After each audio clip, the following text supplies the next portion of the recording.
네, 선거법을 논의하고 있는 국회 정치개혁특별위원회 활동 시한이 이번 주 토요일까지입니다.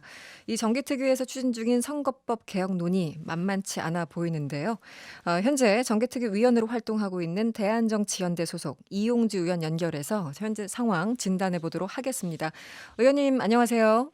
예, 안녕하십니까. 이용주 의원입니다. 네, 반갑습니다. 검찰이요. 오늘 이 문제를 좀 먼저 여쭤봐야 될 것 같은데요. 조국 장관 후보자 각종 의혹과 관련해서 압수수색에 나섰습니다. 의원님 검사 출신이시잖아요. 예, 검찰의 이 압수수색 뭐 어떻게 좀 예상을 하셨습니까? 예, 뭐, 후보자도 그렇고, 청와대도 그렇고, 여당도 전혀 예상을 못했다 그런 것처럼, 저 네네. 역시도 예상을 못했고요. 특히 검찰이 청문회를 앞두고 뭐 수사를 진행할 수도 있으나 그 대상이 네. 검찰을 지휘하는 법무부 장관 후보자이기 때문에 아주 음. 이례적이라고 볼 수밖에 없다고 봅니다. 네, 이례적이다. 네. 서울중앙지검 특수 2부가 직접 나섰습니다. 그리고 관련된 모든 곳을 압수수색한 것 같은데, 이 검찰이 말씀하신 것처럼 장관 후보자인데 특히 법무부 장관 후보자예요. 제대로 그렇습니다. 수사를 할 수 있을까요? 이, 압수수색 자체가 이례적인 것만큼 네. 검찰이 지금의 시점에서 의혹들이 무차별적으로 확산되는 것보다는 수사를 통해서, 시시 비비를 갈 의지를 갖고 착수하지 않았을까 싶습니다. 오늘만 하더라도 서울대 환경대학원이라든지 단국대, 공주대, 부산의정원 등 의혹들이 제기되고 있는 여러 분야에 대해서 네. 압수수색을 했고요. 특히 수사 부서가 이전에는 이제 형사부였는데 서울중앙지검 특수 2부로 수사 부서를 변경해서 네. 검찰 수사 의지가 있다. 특히 신속하고 제대로 된 수사를 하겠다라는 음. 것으로 봅니다. 지금 다름 아니라 윤석열 검찰이 어떻게 보면은 칼을 빼낸 그런 형국인데 압수수색을 할 때 시점을 고려하지 않습니까? 이 예, 청문회 전도 있었을 테고 후도 있었을 테고 여러 가지 고려 사항이 있었을 텐데 왜 지금일까요? 아마도 그런 것 같습니다. 현재 의혹들이 이제 제기되고 한 것도 한 약 15일 정도 됐는데요. 네. 뭐 대충 여러 가지 의혹들에 대해서 나름대로 이제 정리가 돼가고 있는데 현재는 음. 지금 사실관계의 유무에 대해서 논란이 되고 있는 사람들이 많이 있어요. 어떤 부분이 이렇게 밝혀지면 범죄 혐의가 있는 것 같기도 하고 없는 것 같기도 하고 네. 즉 그런 부분들을 정리하지 않고 넘어간다면 청문회에서 이다 아니다 이런 식으로 음. 논쟁만 하다 끝날 우려가 있어서 국민들로 하여금 내지는 청문회 위원들로 해서도 정확한 기준이 없어서 이런 부분을 좀 더 분명하게 해놓고 넘어가겠다는 그런 뜻이 아닌가 봅니다. 한편으로는 이런 시각도 있어요. 이 청문회가 막상 열리면 지금 검찰 수사 중이기 때문에 답변하기 어렵다. 이렇게 또 얘기를 할 수 있는 그런 공간이 열린다. 이렇게 지적하시는 분도 있는데 이 부분은 어떻게 예, 보십니까? 일부 그런 측면이 있으나 아마 조국 후보자께서 그런 식의 대응을 하는 것은 음. 적절하지 않을 거라고 합니다. 이미 이번 청문회 이 청문회가 제대로 되지 않을 경우에 국민청문회 할 경우에도 조국 후보자가 거기에 대해 상응한 답변을 성실하겠다고 했지 않습니까? 네. 그것은 이번 수사가 제대로 수사가 그 안에 결론이 안 난다 하더라도 수사가 진행되고 있다는 이유로 해서 청문위원들 질문에 답변을 거부하거나 한다는 것은 아마 더 이상 이번 청문회를 통해서 법무부 장관 후보자로서 예, 검증이 이루어지기 어려운 그런 상황이 되기 때문에 네. 그러지 않을 거라고 기대를 합니다. 의원님은 어떻게 보십니까? 개인적으로 조국 후보자 적격입니까? 부적격입니까? 뭐 현재로서 청문회가 아직 열리지 않은 상태이고 여러 가지 의혹들이 네. 명확히 아직 다 이제 해소가 되지 않은 것은 사실입니다. 그리고 이제 많은 의혹들이 불거져 있고 그 대부분들이 실정법이 어겼는지 여부보다는 도덕적인 문제나 가족의 문제 등 국민들에게 국민 감정에 호소한 부분들이 많이 있지 않습니까? 네네. 그래서 그런 부분들은 청문회에서 후보자가 어떻게 명확히 소상히 설명을 하고 국민들의 양해를 구할 수 있는지 또 국민들이 그걸 받아들일 수 있는지에 따라서 정해질 거라고 봅니다. 음. 현재로서는 그런 부분 실정법 위반 부분이 명확히 드러나지 않는 점 등 그리고 다른 검찰 개혁을 할 만한 후보가 마땅치 않다고 본다면은 네. 여전히 유력한 후보자라고 봅니다. 이용주 의원님 개인으로는 아직 판단 유보 정도로 보면 됩니까? 현재로서는 뭐 아직까지로는 부적격이라 보기는 어렵다라고 봅니다. 아 그렇군요. 알겠습니다. 그런데요 지금 상황이 묘하게 돌아가서 만약에 청문회가 끝났어요. 그리고 법무부 장관의 뭐 취임이 되게 된다면 그때까지 수사가 끝날 가능성은 별로 높진 않지 않습니까? 그렇다면 법무부 장관이 검찰 수사를 받는 초유의 사태가 벌어지는데 이거는 어떻게 저희들이 해석을 해야 됩니까? 그러니까 저도 그 부분에 대해서 참 이게 난감한 일일 것이다.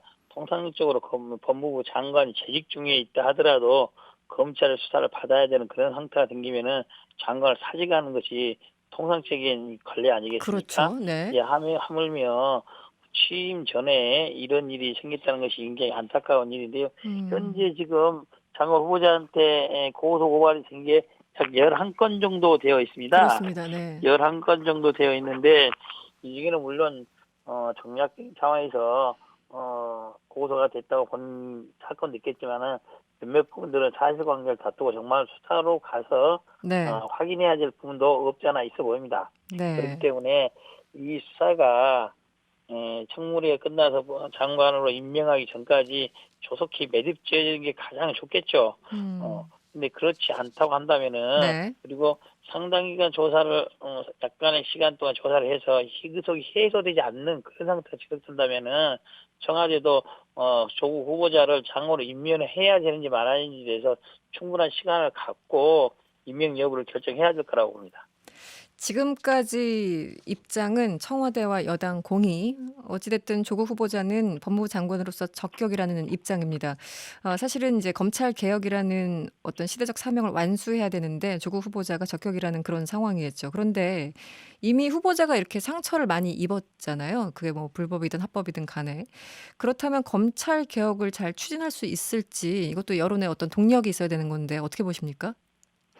이 검찰 개혁의 가장 큰 과제가 현재로서는 검경 수사 권력의 공수처 설치 등이 아니겠습니까? 네. 근데 이것은 결국에는 내부적으로는 검찰 내부의 동의 내지는 반발이 무마가 돼야 되는 것이고, 음. 국민들이 보기로도 저 사람이 저런 개혁을 추진할 자격이 있다라고 믿어줘야지만 가능할 것인데, 조국 후보자가 이제 최근에 수사가 됐지만은 네. 그 수사 과정에서 위법 논란들이 상당 기간 진행한다면은 누가 깨끗한 손이 아닌데 검찰 개혁을 추진할 수 있느냐라는 이런 반발은 불러일으킬 수 있다고 봅니다. 그럼에도 음. 불구하고 네. 검찰 개혁이 역대 정권에서 여러 차례 무산되어 왔지 않습니까? 네. 그래서 그것을 해결할 수 있는 적격자로서 문재인 대통령이 선택한 거기 때문에 네. 새로운 대안이 나오지 않는 한 청와대에서는 임명을 할 가능성이 높다고 봅니다. 네. 조국 후보자가요, 최근에 몇 가지 정책 구상을 발표했습니다. 그중에 좀 흥미로운 것 혹은 관심을 끄는 대목이 이 과거 이명박 정부 시절에 거론됐다가 잠시 언급이 뭐 사라졌던 이 재산비례 벌금제였어요. 재산비례 벌금제 이거는 어떻게 생각하십니까, 이용주 의원님은? 예, 먼저 이런 정책 구상을 발표를 했는데요. 그 발표 시점이 공교롭게도 어떻게 보면 굉장히 본인이 궁지에 몰려서 발표한 게 아니겠습니까? 그래서 네. 그런 거 무마용 아니냐라는 그런 이제 의혹이 드는 시점에 발표한 것에 대해서는 좀 아쉽다는 생각을 하고요. 네. 예, 재산 비리제 벌금제 그 자체에 대해서는 전 세계적으로도 좀 유례가 좀 없긴 합니다. 몇몇 음. 나라에서만 하고 있는데요. 네. 우리나라에서 특히 이제 빈부 간의 격차라든지 부유층에 대해서는 그러한 형벌효과가 미약하다 벌금에 있어서는 음. 실질적으로 그래서 그런 걸 완화하자 실질적인 양형효과든지 형벌효과가 일어나게 하자는 그런 취지로서 논의가 된 건데요. 네. 아마도 이제 이번에는 이제 장관 후보자가 직접적으로 이걸 거론하고 나섰기 때문에 입법에 이를 가능성이 상당히 있다 이렇게 봅니다. 상당히 있다. 네. 그렇다면 뭐 딱히 이 사안 아니더라도 조국 후보자가 내놓은 정책 전반에 대해서는 의원님은 어떻게 판단을 하시는지. 왜냐하면 사실 뭐 새로운 건 별로 없어. 이런 반응도 있거든요. 이용주 의원님은 어떻게 그렇습니다. 보십니까? 예, 네. 제가 보더라도 기존에 논란이 됐던 언급이 됐던 그러한 것이지 정말 조국 후보자만이 만들어낸 후보 정책이라는 것을 사실 보기는 어려운 건 사실입니다. 하지만 대부분의 정책들이 새로운 것이 그렇게 많지 않지 않겠습니까? 네. 근데 이제 그러한 논란이 있는 정책들을 어떻게 가다듬어서 정책화로 이뤄내고 제도로 만들어내느냐 하는 것이 이제 법무부 장관이 할 일이겠죠. 그리고 네. 기존 정책을 설령 재활용하는 측면이 있다 하더라도 지금까지 실현되지 못했던 정책들을 차제에 이뤄낸다고 한다면은 그것 또한 성과라고 볼 수 있다고 봅니다. 네. 알겠습니다. 조국 후보자 얘기는 여기까지 하고요. 정개특위 얘기를 한번 해볼까요? 의원님이 지금 위원으로 활동하고 계시죠. 예, 이 그렇습니다. 어제 엄청난 소란과 논란 속에 소위에 제출된 법안 4개를 모두 전체 회로 넘겼습니다. 그런데 이 4개 법안들은 어떻게 되는 거죠? 참고로 여야가 합의한 자유한국당을 제외하고 여야가 합의한 심상정안이 하나가 있고요. 또 그렇습니다. 자유한국당이 제안했던 비례대표를 아예 없애고 270석으로 의석수를 낮추자 이런 안이 또 하나 있고요. 또 하나는 국회 그렇습니다. 의석수를 늘리자 이런 안 등등 해서 그렇습니다. 4개죠. 네, 예. 이게 어떻게 되는 겁니까? 현재 정개특위 소위원회에서 이 법안 자체를 하나의 의견으로 대안이라든지 이런 걸 합의에 이르지를 못해서 네, 전체회의에서 논의를 하자는 방법으로 넘어가 있고요. 현재 전체회의에서도 자유한국당에서 소위 안건 조정 신청을 해서 현재 전체 논의가 되지 않고 있습니다. 네, 안건 조정 신청위원회가 오늘 그리고 내일 정도까지는 그 절차를 이제 마칠 것이고요. 결국에는 이제 내일 저녁이나 아니면 목요일 정도까지는 이 법안을 어떻게 처리할 것인지 이 4개 법안을 전체회에서 논의를 해서 단일한 합의안을 만들어낼 것인지 네. 그렇다면 그것을 의결하면 되는 것이고 그렇지 않다면 각 법안별로 투표를 통해서 표결을 통해서 하나의 정개특위 안을 만들어낼 수밖에 없습니다. 현재로서는 네네. 그 안 중에서 심상정 대표 안이 네. 각 당이 합의는 이르지 못했으나 네. 일단은 법사위로 넘길 수 있는 안이라고 평가를 받고 있기 때문에 심상정 대표 안이 정개특위의 네. 의견으로서 정리될 가능성은 높다고 봅니다. 그 안건조정위원회에서는 그 전체회에서 논의를 할지 말지 자체를 논의한다는 건가요? 그렇습니다. 그런 조정을 근데 지금 자유한국당이 반대하고 있지 않습니까? 그 자체를? 안건조정위원회는 네. 지금 여야 동수로 네. 3대3 이렇게 구성되어 있고요. 민주당이 3명, 자유한국당이 2명, 바른미래당이 1명 이렇게 해서 구성이 되어 있습니다. 네. 그래서 안건조정위원회는 3분의 2의 찬성이면 되기 때문에요. 네. 6명이 3분의 지금 4명이 찬성을 하면 가능합니다. 지금 민주당 음. 4명과 바른미래당에 있는 의원인 김성식 간사가 네. 참여한다면은 4명이 확보되기 때문에 그 정개특위 안건조정신청위원회에서 전체회에서 논의하겠다 하는 그 자체를 막기는 어려울 거라고 봅니다. 음. 궁극적으로요, 의원님. 이 자유한국당이 이 전체 회의로 이관되는 것 자체를 반대하고 있는데 궁극적으로 본인들 안이 정말 그 성사가 가능하다고 기대를 하고 있는 건지 아니면 지금 현 제도로 내년 총선까지 가자 이런 시간 끌기 전략인지 음, 어떻게 이 보십니까? 제가 보기로는 자유한국당에서는 새로운 선거법보다는 현행 선거법에 따라서 선거를 치르고자 하는 음. 의도가 큽니다. 그게 그렇게 가장 본인들한테 보시는군요. 유리하기 때문이라고 생각하지 않나 싶습니다. 네. 정개특위 김종민 간사 민주당이죠. 오늘 아침에 MBC 라디오 시선 집중과 인터뷰에서 이런 얘기를 합니다. 이 위원회 활동이 끝나는 30일 이전에 그러니까 29일 목요일에라도 이 선거법 개혁안 표결을 할 수 있다. 이 가능하다고 보십니까? 왜냐면 한국당 반대가 워낙 거세기 때문에 이게 예, 가능한 건지요? 통상적으로는 특히 모든 법안에 있어서 합의 정신을 살려야 되는 것이고, 더더군다나 선거 관련 법안에 있어서는, 음. 지금보다 훨씬 정치적 자유가 없었던 권위주의 시대에도 합의해서 처리했던 게 사실입니다. 네. 그리고 현재 정개특위에서 이 절차를 진행하고 있는 것은 내년 선거를 위해서 이 선거법을 개정하겠다는 취지인데요. 네.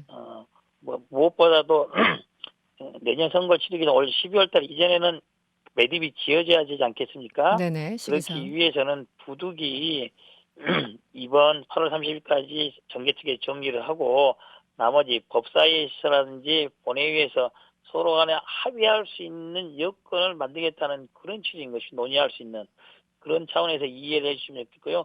만약에 본회의에 상정돼서 표결될 때까지 선거 법안이 합의안을 만들어내지 못한다고 한다면은 네. 결국 심상정 의원안이 본회의에서 통과될 가능성은 제 개인적으로는 그렇게 크지 않다고 봅니다. 지금 자유한국당의 논리가 방금 이 의원님이 말씀하신 그 부분 예전 그 엄혹한 시절에도 선거법만큼은 수로 밀어붙이지 않고 여야 합의를 했다. 그러니까 우리의 어떤 그 제안이나 의견을 반영해야 된다 이런 논리를 계속 유지를 해왔잖아요. 그렇다면은 더더욱 힘든 거 아닙니까? 선거법을 개정한다는 게. 뭐 자유한국당의 주장들이 전부 다 잘못된 그릇된 주장이라고 보기 어려운 측면은 있습니다. 네. 자유한국당에서도 지금 이 선거법 개정을 권력구조 개편, 즉 이전에 말했던 개헌의 문의하고 연동해서 하자라는 내용이 주된 근거죠. 사실 실제적으로 연동형 비례대표제를 대통령제 하에서 실시하고 있는 나라는 없습니다. 네. 전 세계에서. 그래서 그런 것을 정합성을 맞추기 위해서도 권력구조 개편과 선거법 개정을 같이 함께 논의하자는 게 자유한국당의 주된 논지인 것이죠. 네. 그런 주장 자체가 전혀 그런 주장이라고 보기는 어려운 측면이 있는 것은 사실입니다. 네. 그리고 어찌됐든 자유한국당에서는 지금 선거법 표결 처리를 강행한다면 효력정지 가처분 신청을 비롯해서 법적, 정치적 대응을 하겠다 이렇게 나오는데 어떻습니까? 뭐 제가 법조인의 입장에서 본다면 별로 법적으로는 큰 의미가 없다고 봅니다. 법원의 경우에 통상적으로 이런 사건의 경우에는 정치권의 개입이나 그런 판단, 개입을 최소화하려 하고 있고요. 네. 선거법 표결의 절차상 특별한 하자가 없다고 한다면은 한국당의 이런 효력정지 가처분 신청이 인정될 가능성은 전혀 없다 이렇게 봅니다. 네. 다른 주제 좀 여쭤볼게요. 의원님 이번 주 토요일에 31일에 독도 방문하십니까? 예, 그렇습니다. 다른 민주당 의원 여러분과 함께 같이 독도를 방문하게 됐습니다. 최근 일본 정부가 과거사 문제로 인해서 경제 보호복에 나섰지 않습니까? 네. 이런 규탄한 성격과 수출 규제 없이 철회라든지 강제 동원 등 과거사 문제 해결에 좀 더 전향적이고 반성과 사과 그리고 한일 갈등을 해소하는 그런 내용도 촉구할 계획입니다. 네, 알겠습니다. 여기까지 듣겠습니다. 오늘 말씀 고맙습니다. 예, 감사합니다. 네, 지금까지 이용주 의원이었습니다. 여러분의 퇴근길을 꽉 채워드립니다. 평일 저녁 6시 5분 이승원의 세계는 그리고 우리는